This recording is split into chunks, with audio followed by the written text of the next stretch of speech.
दुनिया का सबसे कुख्यात आतंकवादी जिसने 9/11 के हमलों से पूरी दुनिया को हिला दिया था, वह एक रात अचानक मारा गया। यह खबर जितनी ही चौंकाने वाली थी, उतनी ही रहस्यमय भी।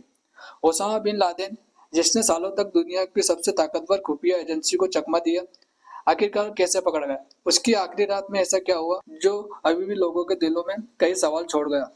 यह कहानी सिर्फ एक आतंकवादी की मौत नहीं, बल्कि यह एक ऐसे ऑपरेशन की कहानी है जिसे दुनिया ने पहले कभी नहीं देखा। एबटाबाद के शांत शहर में जो हुआ, वह किसी थ्रिलर फिल्म से कम नहीं था। आइए जानते हैं उस रात के हर पहलू को, जहां नेवी सील्स ने चुपचाप दुनिया के सबसे खतरनाक शख्स को ढूंढ निकाला। तो ओसामा का नाम सुनते ही एक खौफनाक छवि उभरती है। एक ऐसा शख्स जिसने 11 सितंबर 2001 को अमेरिका के दिल पर हमला कर दुनिया के सबसे बड़े आतंकी हमलों में से एक को अंजाम दिया। इस हमले के बाद से ही वह एक दुनिया का सबसे बड़ा वांछित आतंकवादी बन गया। पर क्या आप जानते हैं कि 9/11 के हमले के बाद ओसामा कहाँ छिपा था? कैसे वह अमेरिका खुफिया एजेंसियों के निशाने से बचा रहा? उसकी पहचान क्यों मुश्किल हो रही थी? जब 9/11 के हमले के बाद अमेरिका ने अफगानिस्तान पर हमला किया, तो ओसामा ने वहां से भागने की योजना बना ली। उसने एक ऐसी जगह को छिपने के लिए चुना जिसके बारे में शायद किसी को शक हो।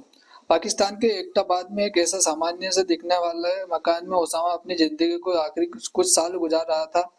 यह मकान बाहर से सामान्य लगता था, लेकिन इसकी सुरक्षा ऐसी थी कि कोई परिंदा भी पर नहीं मार सकता था। ऊंची दीवारें, सुरक्षा कैमरे और अंदर की गतिविधियों को लेकर तरह तरह की सुरक्षा बढ़ती जा रही थी। किसी को नहीं पता था कि इस घर के भीतर कौन रहता है, और इसी सुरक्षा ने अमेरिका खुफिया एजेंसी को सालों तक उलझाए रखा। 2010 के आसपास सीआईए को पहली बार एक ठोस सुराग मिला कि ओसामा बिन एबटाबाद में छुपा हो सकता है। इस जानकारी के मिलने के बाद से अमेरिका ने गुप्त रूप से उस घर की निगरानी शुरू कर दी।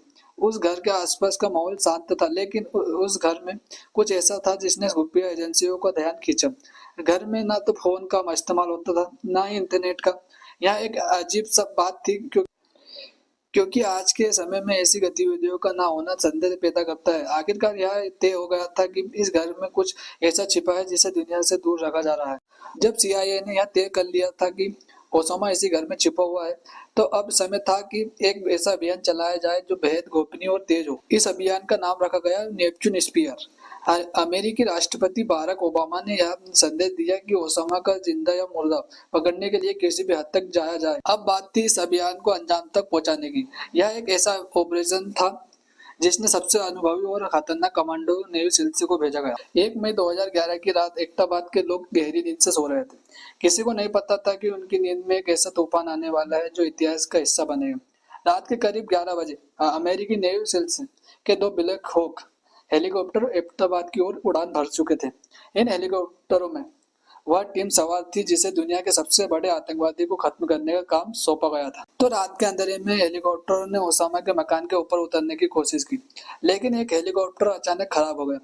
इसके बावजूद सैनिकों ने मकान में प्रवेश किया। जैसे ही वे घर के अंदर पहुंचे, मकान के भीतर गोलियों की आवाजें गूंजने लगी। अंदर ओसामा बिन, उसके परिवार और कुछ विश्वास पात्र लोग थे जो आखिरी वक्त तक लड़ने की कोशिश कर रहे थे। अमेरिकी सैनिकों ने ओसामा को पहचान लिया। उसने भागने की कोशिश की, लेकिन अमेरिकी नेवी सेल्स ने उसे वहीं ढेर कर दिया। उस रात दुनिया का सबसे कुख्यात आतंकवादी मारा जा चुका था। उसकी मौत के साथ ही एक युग का अंत हो गया था, लेकिन यह मौत भी अपने पीछे कई सवाल छोड़ गई। ओसामा को मारे जाने के बाद उसके शरीर को तुरंत समुद्र में दफनाने का निर्णय लिया गया। पर क्या यह सही था? क्या वाकई ओसामा मारा गया था? इसके शरीर को इतनी जल्दी समुद्र में क्यों दफना दिया गया? यह सवाल आज भी कई लोगों के मन में है। ओसामा की मौत की पुष्टि अमेरिका खुफिया एजेंसी ने डीएनए परीक्षण और चेहरे की पहचान के जरिए की थी, लेकिन उसके शव को समुद्र में दफनाने के फैसले ने कई साजिश थ्योरीज को जन्म दिया। कुछ लोग मानते हैं कि उसे जिंदा पकड़ा गया था, जबकि कुछ लोग का कहना है कि उसकी मौत सालों पहले ही हो चुकी थी। इसके अलावा पाकिस्तान में यह सवाल उठने लगे कि ओसामा इतने लंबे समय तक एबटाबाद में कैसे छुपा रहा। क्या ये पाकिस्तानी सेना या खुफिया एजेंसी को इस बारे में जानकारी थी? ओसामा की मौत से अल-कायदा को गहरा झटका लगा, लेकिन यह आतंकवाद का अंत नहीं था। उसकी विचारधारा अभी भी कई आतंकी संगठनों में जीवित है, और अल-कायदा के बाद कई नए आतंकवादी संगठन उभर कर सामने आए। हालांकि उसकी मौत ने यह संदेश जरूर दिया कि आतंक फैलाने वाले कितने बड़े क्यों ना हो, उनके लिए एक दिन न्याय जरूर होता है।